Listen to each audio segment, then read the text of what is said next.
From Kadesh, the Israelites journeyed by the way of the Red Sea to encompass the land of Edom. They went south and then turned north through past Petra, through Moab, and up to a place called Heshbon, opposite Jericho. And there they crossed the Jordan into the Promised Land.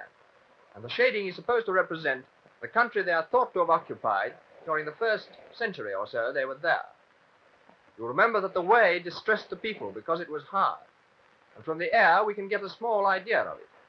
This is Aqaba, a village of mud huts. And this, north of it, is the pilgrim route they must have struck, now a railway.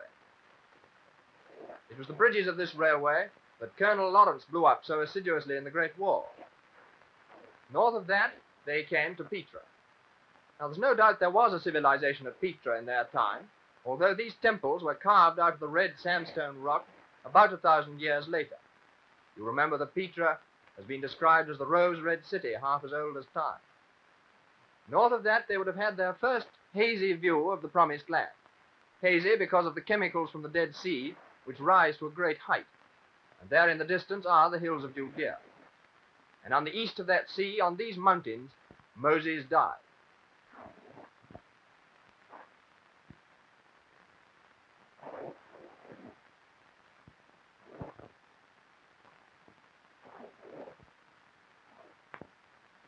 The Vale of Shittim is the lower half of the Jordan Valley between Jericho and the Dead Sea. As Genesis describes it, it is a volcanic plain full of slime pits, and is still used by the Bedouin as a meeting place where they gather before crossing the Jordan every year into Palestine. For 2 or 3 days, they come down there with their families and flocks and herds and camp on the river bank, waiting until they're collected before they cross.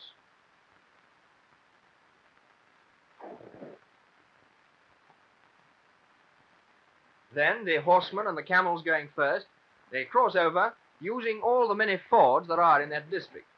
You see that the foals always run loose by their horses. Here are the families coming down.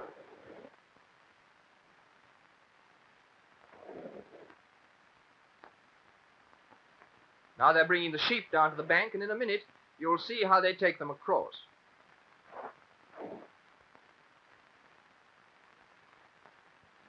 There's another foal running loose.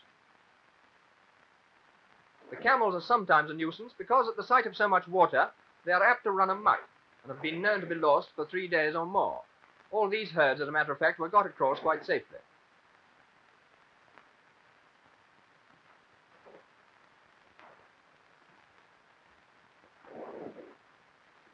The Jordan's not very wide, nowhere more than 30 or 40 yards, but it flows swiftly. And here they are taking the sheep across, holding them by the ears. They go downstream in the shallows, and then when they get to the deep water, they swim across, still holding the sheep by the ears.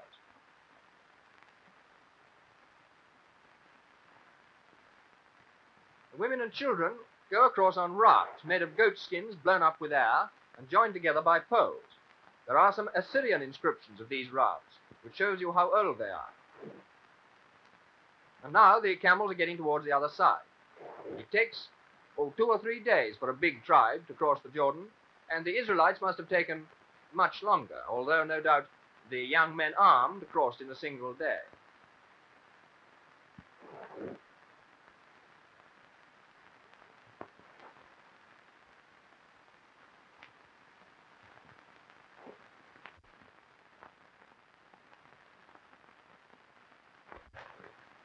Once across the Jordan, the Israelites would have found themselves in a dead flat plain about 5 miles long, leading up to the oasis of Jericho.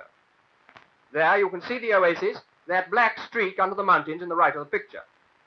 And it is said that Joshua had 40,000 men with which to attack the city.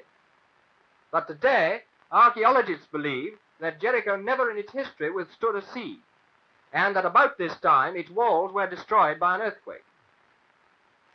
In a minute under the mountains, you'll see the remains of the city which Joshua took. There it is, that mound in the top of the picture.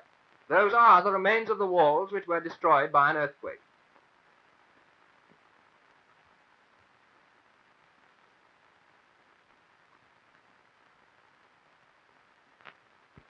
And in thinking of the Promised Land, you mustn't compare it to England or Europe, but to the desert of Sinai through which we have just come.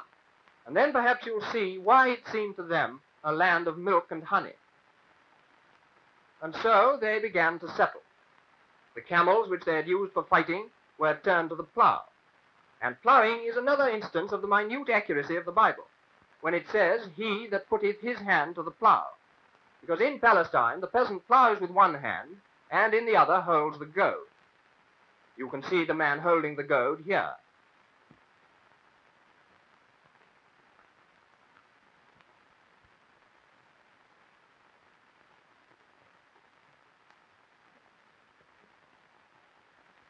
It must have taken the Israelites several generations to settle down, and the same process goes on today. These people here had only been settled about 20 years, and their methods of agriculture were the most primitive. Each year they scratched a new piece of ground and simply grew as much corn as they needed, and then next year they'd move on again to another piece of ground. And you can see how primitive their methods are. There's no doubt that this is the sort of life the Israelites led under the early judges, probably up to the time of Gideon.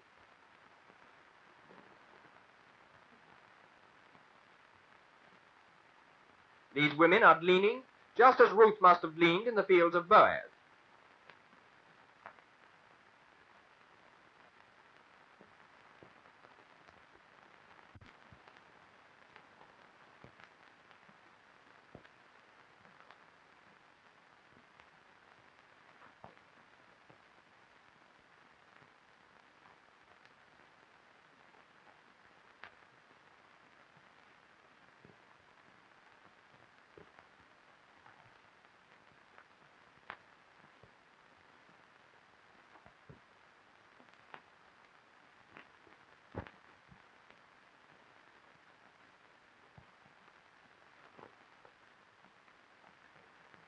In time, they would have learned to live in villages built of mud with mud plaster like this.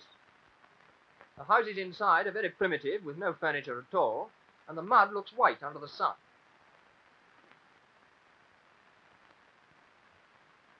The orchards are mostly apple, olive, and almond. That's almond blossom. And the vines grow on the ground like this. And then in time also they would have learned to use the Canaanite cities as markets, and the scene must have been very much what it is now, when the peasants and Bedouin go in once a week to market. This man here is having his camel saddlebag filled with wool. Here's a general scene of the market, a great deal of talking, but not very much buying.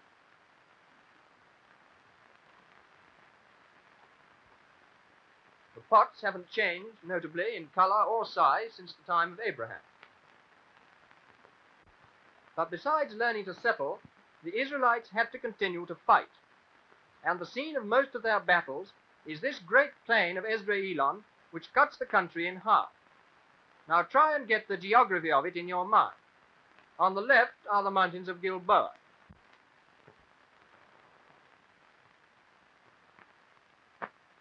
In the center, Mount Shunem. And to the north, coming into the picture in the distance on the right, Mount Tabor. And this plain was garrisoned by Egyptian and Canaanite cavalry, probably camel cavalry. And as the Israelites had no cavalry, they were in danger of being separated, the tribes in the north from the tribes in the south. Sisera, who is thought to have been an Egyptian, had his headquarters at this great fortress of Megiddo, which dominates the western end of the plain. And from there his bands went out marauding the fields and the villages of the Israelites, so that in the end Deborah and Barak were forced to gather the tribes to resist him.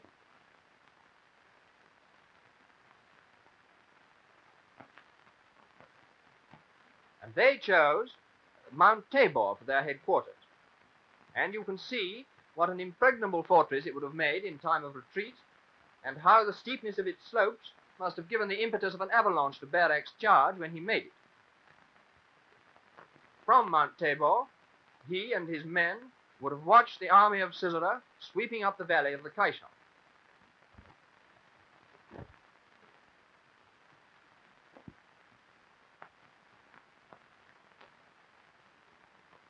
And as they watched, there must have come up suddenly one of those thunderstorms which are so common in that country, and then the horses, frightened by the thunder and lightning, would have been put to final confusion by Barak's charge of the 10,000 men. While we were in Syria, we encountered just such a cloudburst as must have happened that day. It only rained for half an hour, but in that time great rocks and trees were hurled down into the valley, and what a few moments before had been miles of smiling fields and orchards became a morass several feet deep in mud. And it must have been in a bog just such as this, suddenly made, that Sisera's army perished. The chief battlefield, however, of the Israelites was Mount Gilboa. Here you see another view of it, and just underneath in those woods is the well where Gideon chose his men. There in that wood there, it's since been planted up by a Jewish colony. And this plain in front is where the Midianites were encamped, whom he attacked.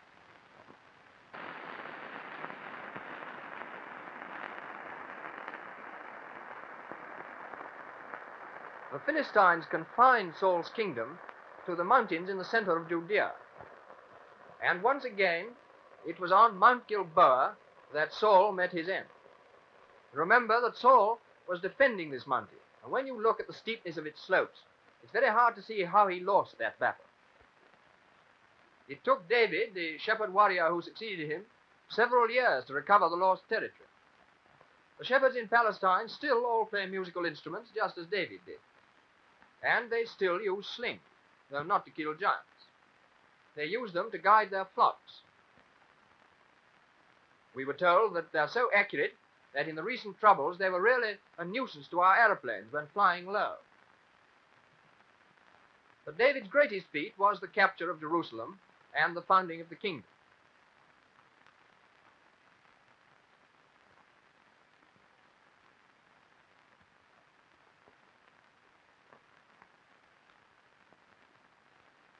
You remember that Solomon sent to Hiram, king of Tyre, 4 cedars of Lebanon, and these are the Lebanon mountains.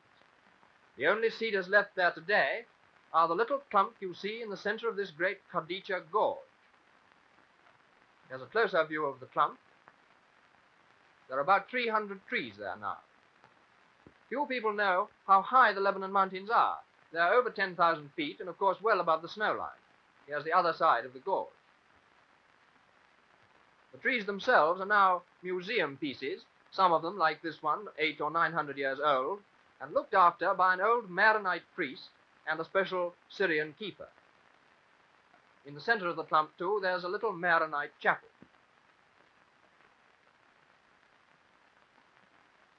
Many of the trees are inscribed with the names of famous men who have visited them.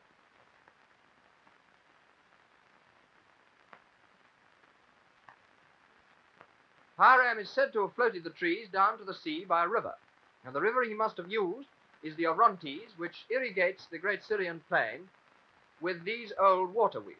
They pick up the water from the river and turn them into these troughs which carry them out to the field, or carry the water out, rather.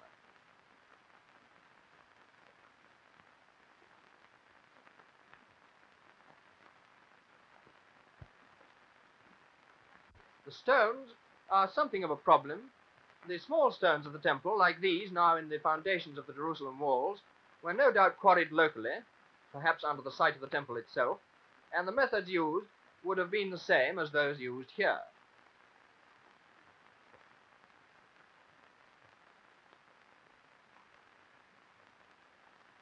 But the larger stones, like those on the left, some of them 10 and 20 feet long and weighing several tons, are rather a mystery. The holes suggest grappling irons and armies of slaves, and the history of Solomon's reign rather bears this out.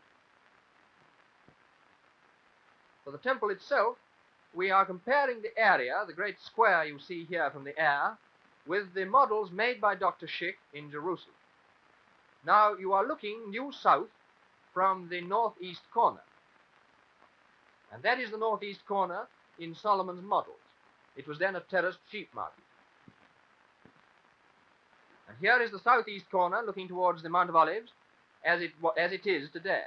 And that is the same corner in the models of Solomon's temple, and on the left his banqueting hall of cedar wood.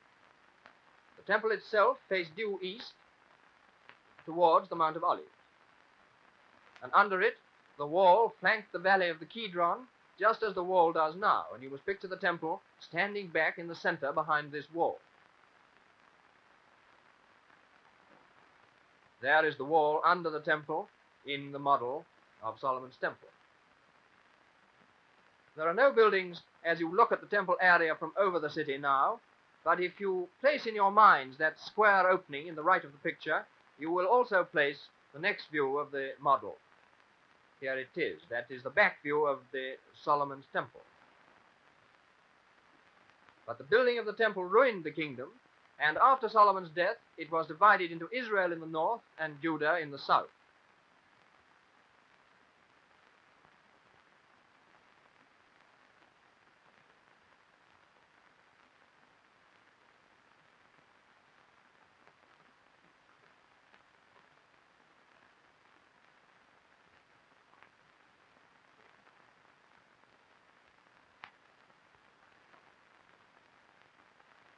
The Hebrew historians were right. As this stele of King Shalmaneser III shows, even the mightiest of their princes was only a vassal fit to do homage to his greater neighbor. The writing is cuneiform, and the translation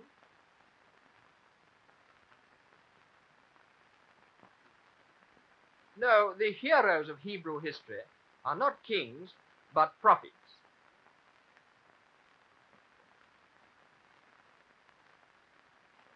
And in thinking of the prophets, we have tried simply to show the background against which they lived and taught. On the one hand, there was the life in the palaces, with their beds of ivory, where, in the words of Amos, men lay at ease in Zion, and drank wine out of great bowls, and chanted and danced to the sound of the viol.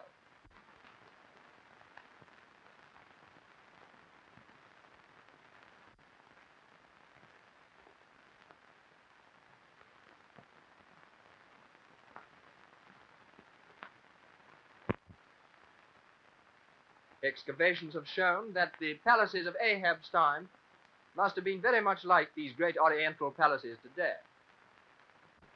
And then outside in the streets, there was then as now the same contrast of blindness and poverty and disease.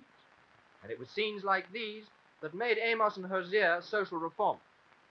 They called back the people to the simple life of the shepherd, which they always felt was the true life of the country. Even more than the people, it was the country itself which colored the prophet's teaching. Remember that Palestine is a high backbone from which you can see many miles all round. And as you stand on the top of Mount Hermon and watch the sun rise behind the hills of Damascus, today as then, you see below you not one state or kingdom, but many states. And standing there, it is really possible to feel the force of the prophet's analogy. It is so plainly absurd that any idea of God could be confined to the territory of one small tribe. And rather it must be he that sitteth on the circle of the earth, and stretcheth out the heavens as a curtain, and spreadeth them out as a tent to dwell in. From Mount Hermon and from Judea you are often above the clouds, which really do curtain off the country below.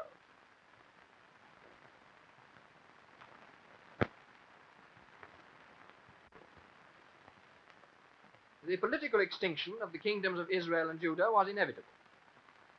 They were attacked from the south by Egypt and from the north by Assyria, and gradually Jerusalem itself was squeezed out. And we know a good deal what the Assyrians looked like from the great statuary they have left behind. This is King Ashur-bani-pal, one of the first Assyrian kings to cross the mountains and attack Syria. And he and his successors came in chariots with horses. These contemporary reliefs show their horses, and they're quite as good as any the Athenians ever drew.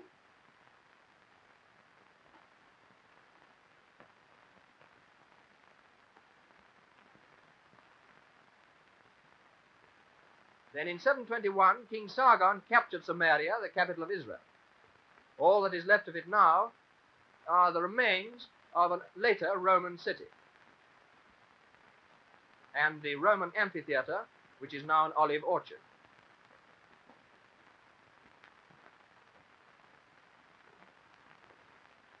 And then later came Nebuchadnezzar, perhaps the greatest of all the Assyrian warriors, and he captured Jerusalem. a woman pleading for her life.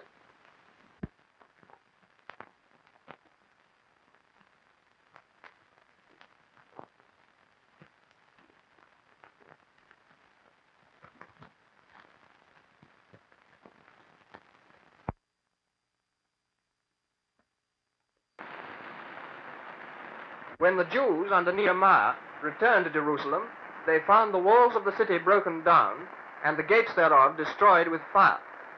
And under Nehemiah's leadership, they at once set about the task of rebuilding. And during that rebuilding, an event happened which is a direct link with today. The Samaritans, who then as now lived at Shechem, the ancient town between the mountains of Ebal and Sing, asked to be allowed to help. And when they were refused, they went back to Shechem and settled in the village which you see at the foot of this hill, and there began to carry on the religion of Moses in their own way. And their descendants have done so ever since. Every year in April, they hold the Passover on the top of this bleak mountain, just on the site where you see the road crossing it. And everything they do is done exactly as it is commanded in the book of Exodus. For a week before the feast, the whole population of the Samaritans camps on the top of the mountain in tents and booths, and booths are just small huts. There are only about 300 Samaritans left, because the laws of their religion, the first 5 books of the Bible, forbids them to marry outside. And then every day, before the feast, the priests, dressed all in white, go out onto the mountainside to pray. Most of the men are priests.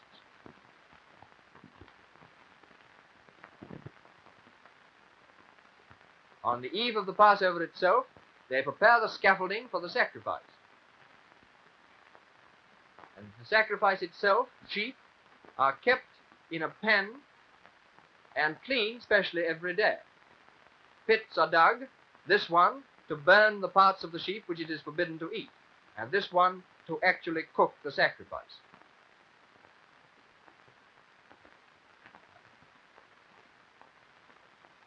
You notice the British police who have now to protect the Samaritans. And then, just before sunset, the sacrifice is cooked, the sheep being killed in batches of 7, and their blood allowed to run into the ground. They are now being killed just inside that circle. Meanwhile, water is heated to clean the carcasses afterwards, and the high priest, this is the high priest of the Samaritans, prays almost continuously. You see what a distinctive type of face they have.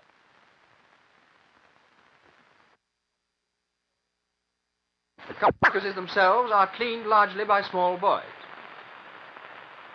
Here's a boy cleaning a carcass. Boys with long hair are the sons of priests. Their religion forbids them to cut it. The carcasses must be cleaned and gutted whole, and no bones broken.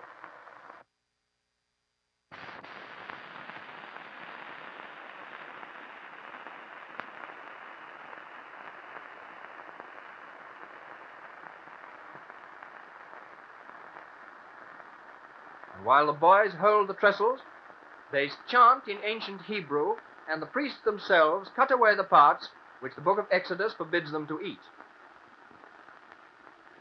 These they burn carefully over the pit you saw a little earlier. And if all this looks rather gruesome to you, remember that it is a very primitive religion, the religion of Moses, practiced, if not exactly as he practiced it, as it was practiced very soon after the Israelites reached Palestine.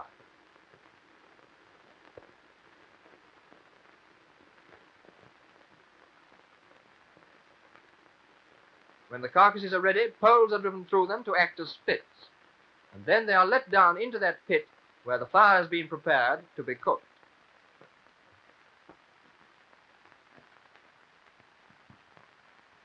Here they are going down.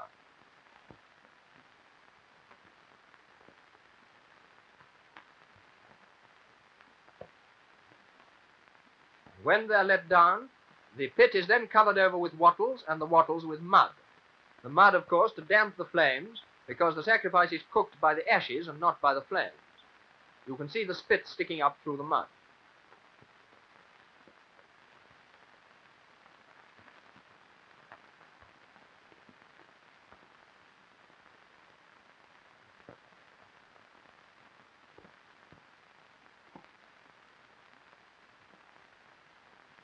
Now the pit is finally covered over.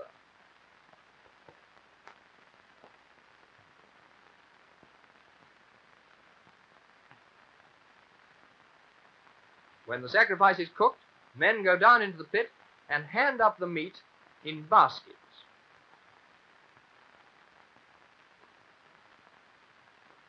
And then while the high priest prays, each family, sitting round on the ground in a circle, eats the Passover as it was commanded in the book of Exodus, in a hurry. They use no implements, but they tear the meat off with their hands.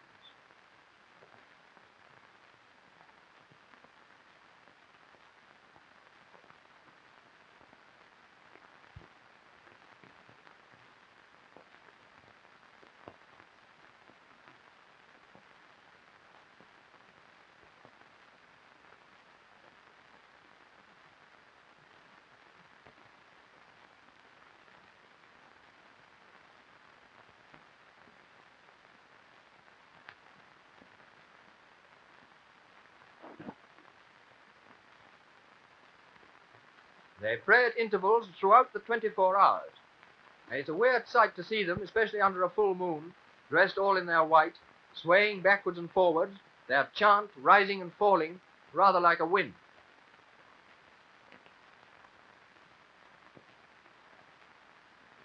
In front of them on their deck chair is a copy of the Pentateuch, the first 5 books of the Bible, written, I think, 200 BC, and perhaps one of the oldest books in the world. It's written on papyrus. But besides its historical interest, this book is a symbol, because it was by just such a tenacity to the letter of a law that not only the Samaritans, but the Jews preserved their identity after they returned from Babylon.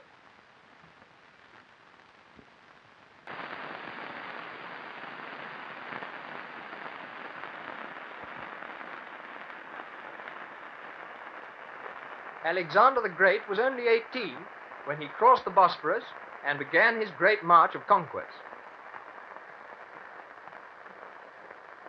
He beat Darius first at Issus, went south to Alexandria and took Egypt, returned, taking Palestine on his way, beat Darius again at Arbela, and so to the Indus.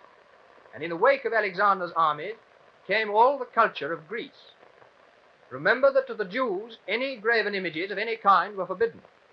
Yet now on all sides they found themselves surrounded by some of the finest sculpture the world has ever seen. Then to the Jews, beauty is largely a thing of the mind, and life lived in books. Yet now, all over Syria, they saw springing up perhaps the fullest example of social existence the world has ever known, in the form of the Greek city-state.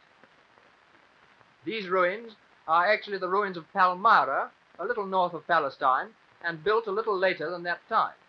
But they are a very fine example of the architecture of the Greek city-state. And as you bear in mind these ordered ruins and the planned city, compare them with the narrow, twisted streets of Jerusalem in which the Jews lived and which they loved. And then perhaps you will feel something of the impact of Hellenism on the Jewish mind.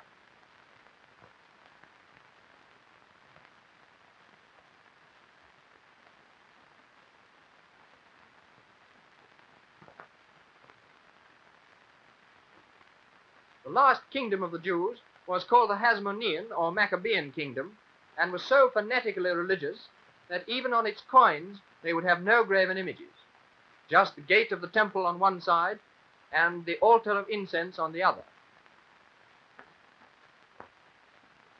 Here is a modern coin of the same value, about 2 shillings.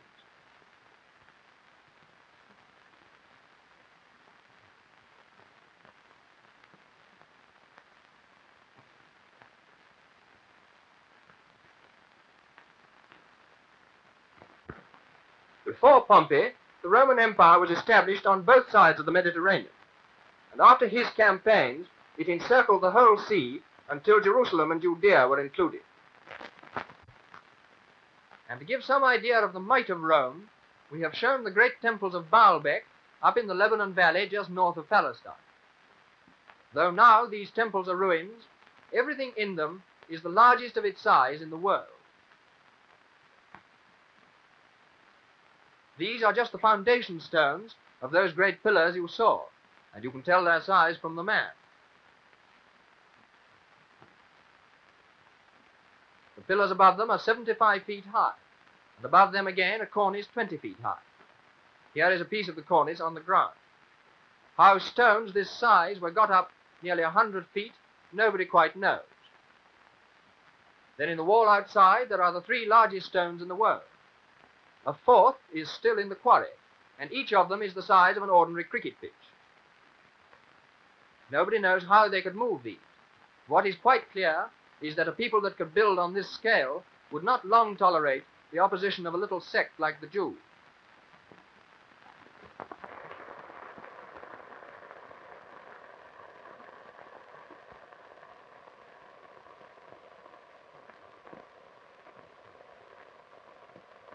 There is very little in Bethlehem which is as it was in the time of our Lord, but among that group of buildings on the left is the Church of the Nativity, and you can see from the air how the city stands on a hill and is in a country of olive orchards.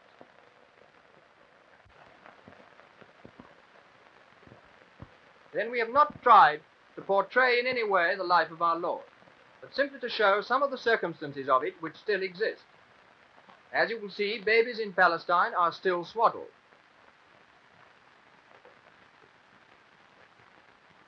The doctors now say that this is very bad for them, but it is done in order to help their mothers carry them more easily.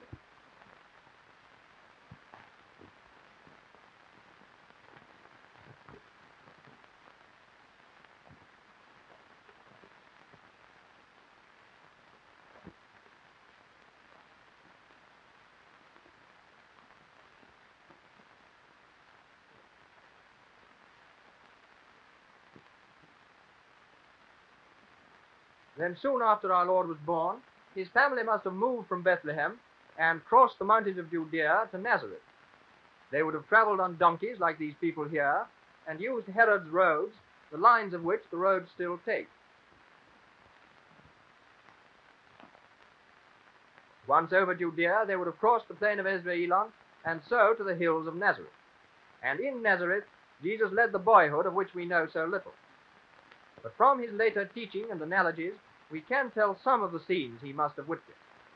For instance, he must often have watched his mother making bread, and have noticed how leaven spreads and binds the flour.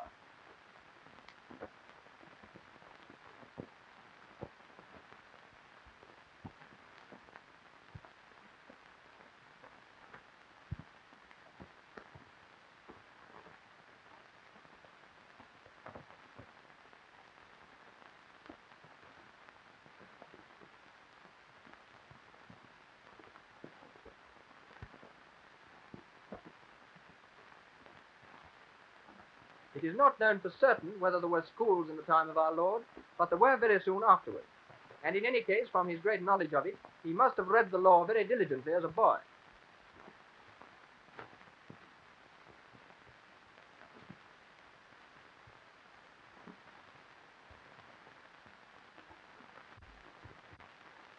Jerusalem is still always crowded during the week of the Passover.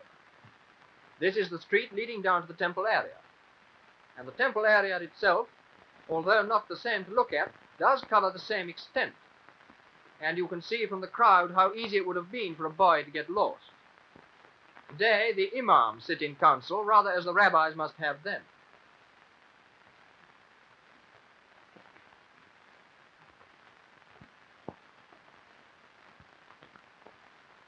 And when he returned home, Jesus must surely have adopted the profession of Joseph and become a carpenter. This man here is making a plough. You see how he holds the wood with his toe.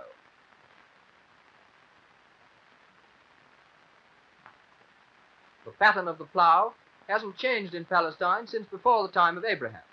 It looks primitive, but in fact it's one of the best implements for the very shallow soil up on the hills there.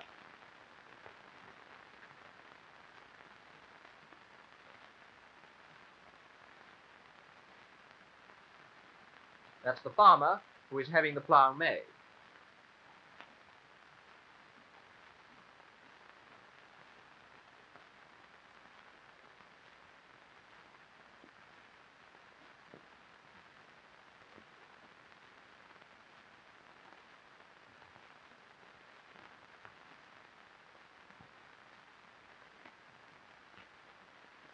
The Jordan has many lovely stretches which have been used for baptism both before and since the time of our Lord. The last occasion was just before the war, but then some Baptists were shot at, and since then it has been discontinued.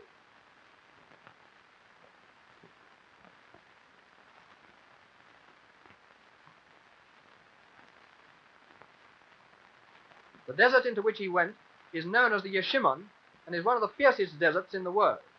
It begins down in the Jordan Valley below sea level, and rises 3,000 and 4,000 feet to the mountains of Judea. As you can see, it is quite barren. Nothing can grow there, and not even the Bedouin can live there. And it is so hot that sometimes when the Bedouin cross it, the soles of their sandals are scorched. Yet our Lord spent many days and many nights there alone. Down at the south end, there is a great flat-topped mountain, which is known as the Mount of Temptation.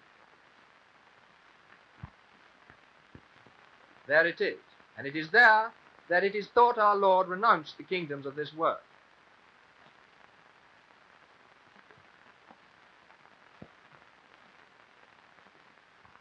And in Galilee, he came to Capernaum. Nobody is quite certain where the site of Capernaum is, but it is thought to be this little promontory at the north end of the lake, which is now a pleasant place overgrown with eucalyptus trees and with a hospice kept by a German father.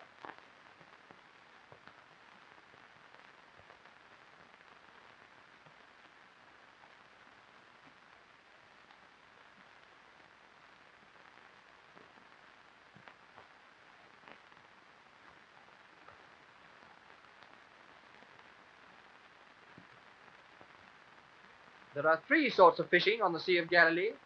One, the cast net, used by one man, the drag net, used by several, and both of these near the shore, and then the sea net, which is let down from a boat in deep water, and then hauled in on land by the fishermen together.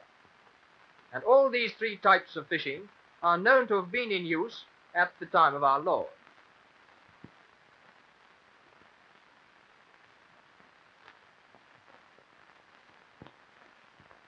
Here the men are hauling in the sea net. It's very heavy, and sometimes the line of them stretches a quarter of a mile inland. These men are overhauling their nets in a boat, just as James and John, the sons of Zebedee, must have when Jesus called them to be his disciples. And this family is doing the same thing on the land.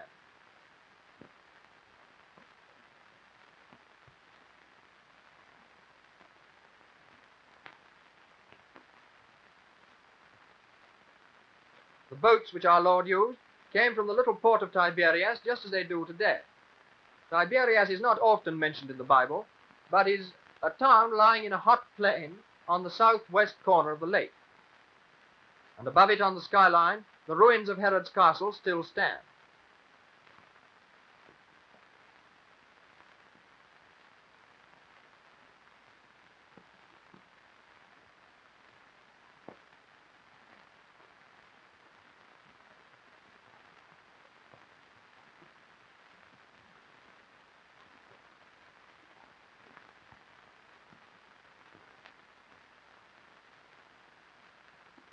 Bethsaida is thought to be a flat plain on the north of the lake, just where the Jordan enters it.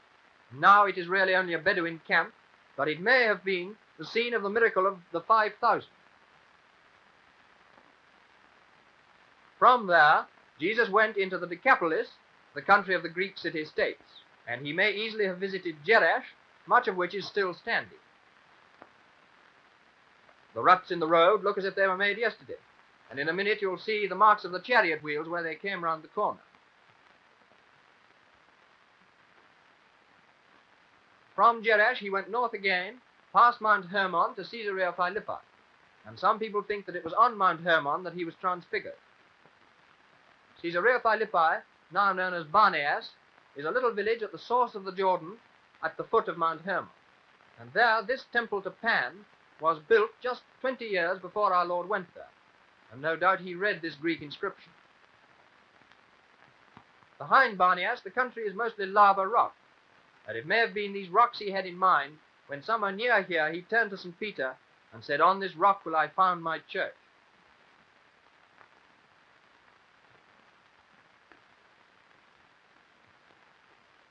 from Barneas you look right down the Jordan Valley towards Judea and Jerusalem.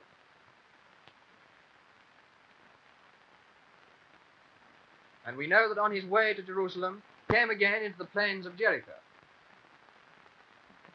And from Jericho, he would have passed once more the Mount of Temptation, and then taken the road up through the Judean mountains.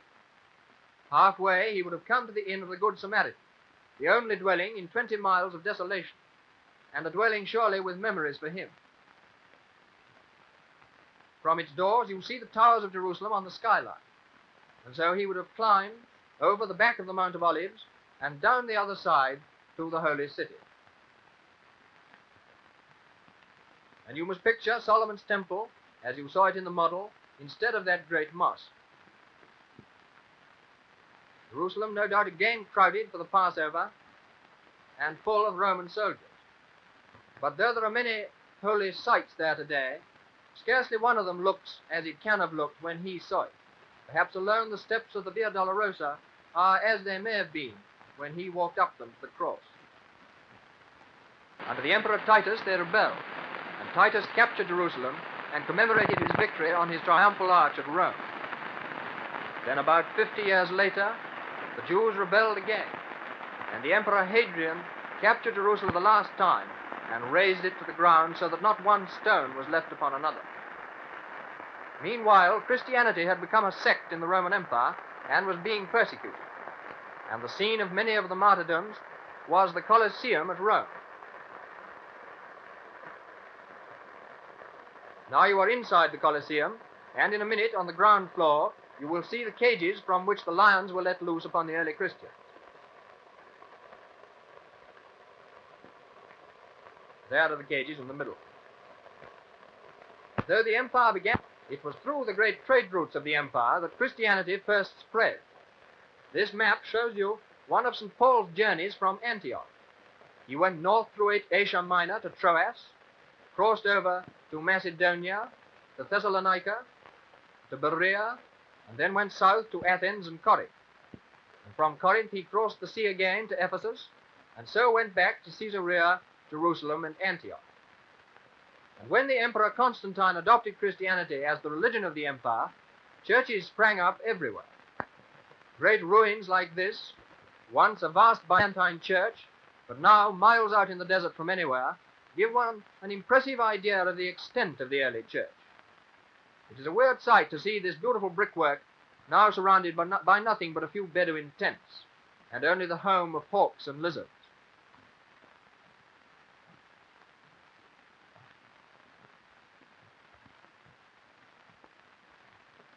In Jerusalem itself, Queen Helena, the mother of the Emperor Constantine, built the Church of the Holy Sepulchre. You can see it here, the two black domes in the center of the picture, and just to the left, the square Crusader tower.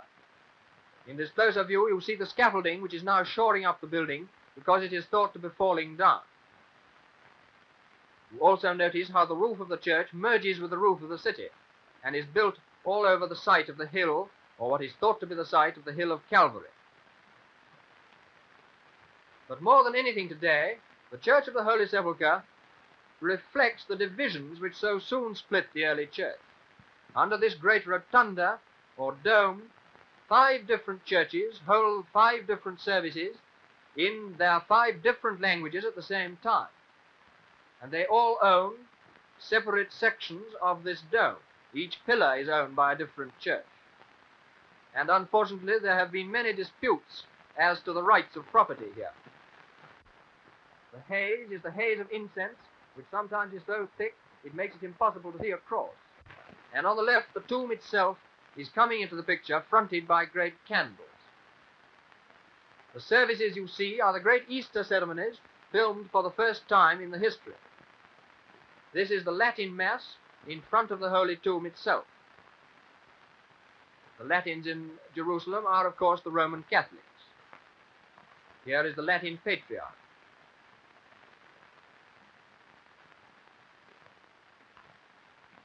The Greek Orthodox Church, the Greek Orthodox Patriarch, whom you will see in a round mitre, is the Bishop of Jerusalem. The priests are in cloth of gold, and they process night and day through Holy Week. the Armenians in their pointed hoods with great beards. Their robes are some of the most beautiful of all. These are crimson and cloth of gold. And they carry palms for a procession on Palm Sunday. This Syrian Orthodox bishop is reading the lesson in Aramaic, the language which our Lord himself used.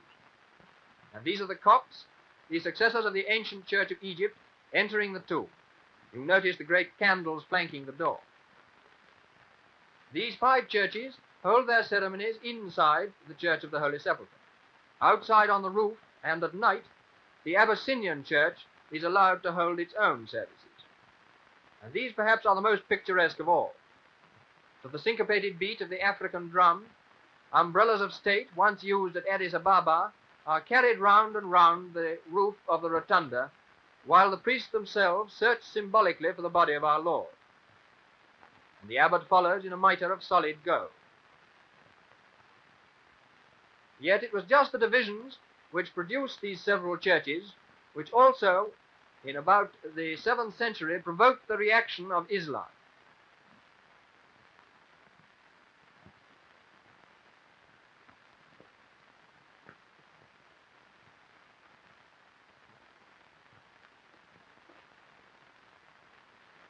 We can still catch something of the spirit of Islam from the great processions they hold today in memory of their victories. This procession here is in honor of the prophet Moses, who is a Muslim prophet as well. And you can tell from the way they're brandishing their swords how fervent the Muslims still are. When the Caliph Omar conquered Jerusalem, he built this great mosque known as the Dome of the Rock on the site of Solomon's Temple and instead of the church of Justinian. And from then, with the brief interval of crusades, the minaret dominated the holy city until the Great War. Pilgrims were still always allowed to come to the city, the Jews to wail at the foundation stones of Solomon's Temple and bemoan their past glories, the Christians to attend the ceremonies in the courtyard or the church of the Holy Sepulchre. Here is the Greek Orthodox Patriarch blessing the pilgrims. And the pilgrims themselves are wiping the dust from the dais onto their handkerchiefs to take away with them as mementos.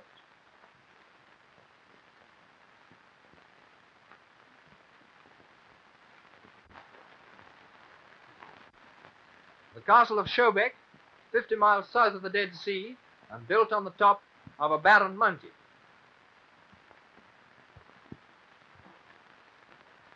This is Belfour, nearly 300 miles to the north, on the Litany Valley, and that is the back view. Athlete, 50 miles north of Jerusalem on the coast, and visited by Richard Coeur de Lion. It was largely destroyed by an earthquake.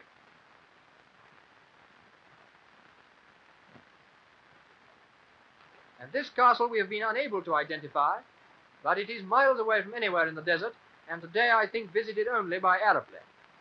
Yet it gives one an idea of the loneliness of these Crusader outposts. But in the 12th century, Saladin conquered them again, and from that time onwards, the minaret citadel of the Holy City, and ruled it until the Great War.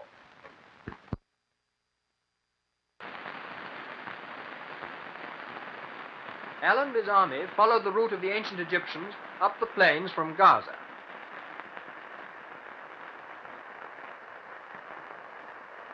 And on the other side of the Jordan, the Arabs under Lawrence and Faisal moved up in support. And in 1917, Jerusalem itself was captured, and since then has been under a British mandate. But the point of the mandate is not that it is British, but that under it, Palestine has once again become a country of ideas. Nationalism has brought the Jews back, and the Zionists have built New Jerusalem. If you carry your mind back to the jumble of roofs round the Church of the Holy Sepulchre, which is only half a mile away, you will get some idea of the contrast between the old and the new city.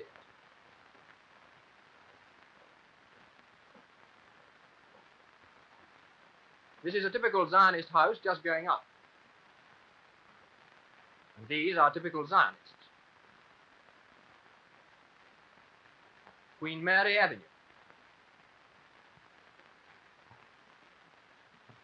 And Tel Aviv, the first purely Jewish city in the world, with a beach that will soon rival Honolulu.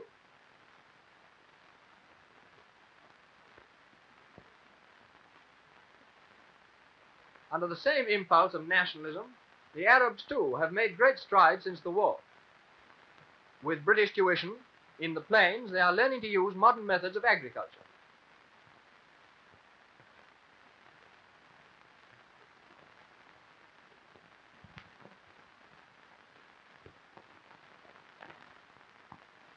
In the towns, their boys are getting as good an education as boys get in Europe, mostly in Christian schools. And the girls, whose mothers would have spent their lives under the veil, are beginning to lead the same sort of lives that girls lead in Europe. The modern Arab, in fact, is a cultivated, educated person and a rival to the Zionists. In the center there is Mr. Khalidi, ex-mayor of Jerusalem, sent to exile in the Seychelles.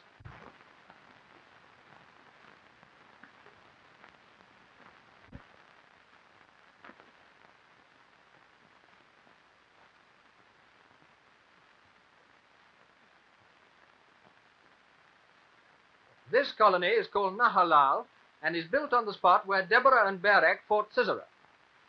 It is built like a cartwheel to help cooperation, and it is one of the cooperative colonies.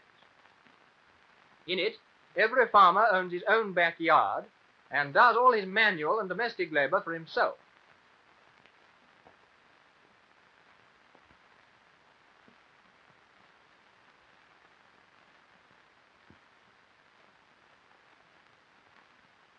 He lives with his family in an up-to-date bungalow, and as you see, it's a normal family existence. Here's the farmer doing his own washing up.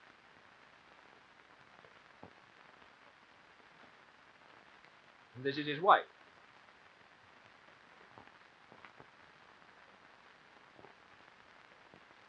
And now you come to the center of the cartwheel, to the milk depot.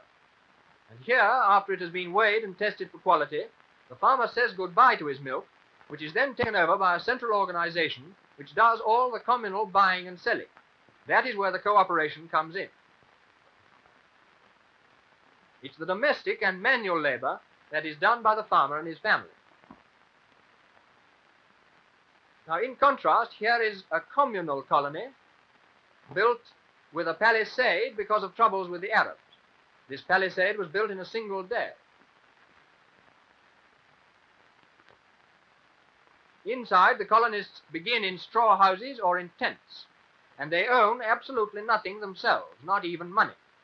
The children do not know what a coin is.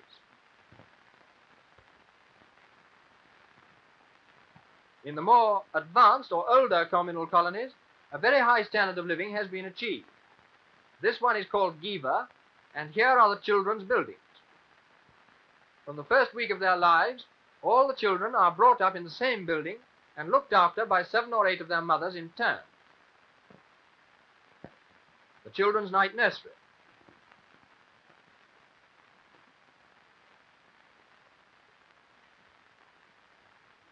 The 2- and 3-year-olds having a shower bath.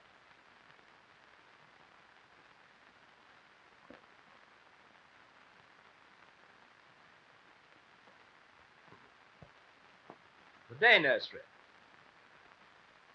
Of course, a great deal of money has been put into this experiment, but these are the children of peasant farmers, and there is no question that their standard of living is higher than that of peasant farmers elsewhere. In Giva, the work is shared equally by men and women, and the vineyards are famous. Many of the grapes come to Europe.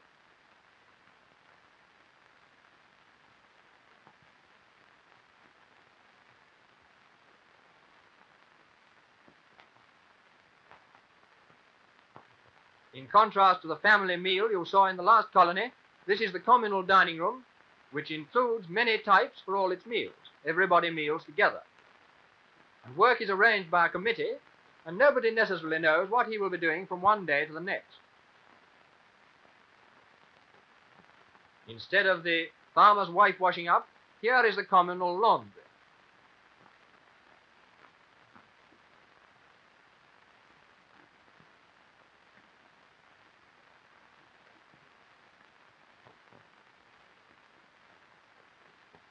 We don't want to emphasize the clash, but what we would emphasize is that the ideas behind it are passionately believed in and heroically fought for. Many of these Jews have been killed. And on the other side, men like the former Mufti of Jerusalem, on the right, has risked his life and gone into exile for the principles in which he believed. And to these people, Orthodox religion does not appear quite as it does to us. This is the ceremony of the holy fire in the Church of the Holy Sepulchre. Fire is supposed to descend miraculously to the tomb and is then passed out to the crowd. And the congregation stampedes as it tries to light its tapers from the sacred flame. Every year the police have difficulty in keeping order. Of course, this is only one small aspect of Christianity, yet it is an aspect of which modern Jews and Arabs in Palestine see perhaps most, and it's not surprising that they don't look either to Christianity or the old religions to solve their problems. But outside the city, there still stands the Garden of Gethsemane, which is one of the most beautiful and peaceful places in the world. And if Christianity has a message for the modern world, it's only here that its inspiration must be found.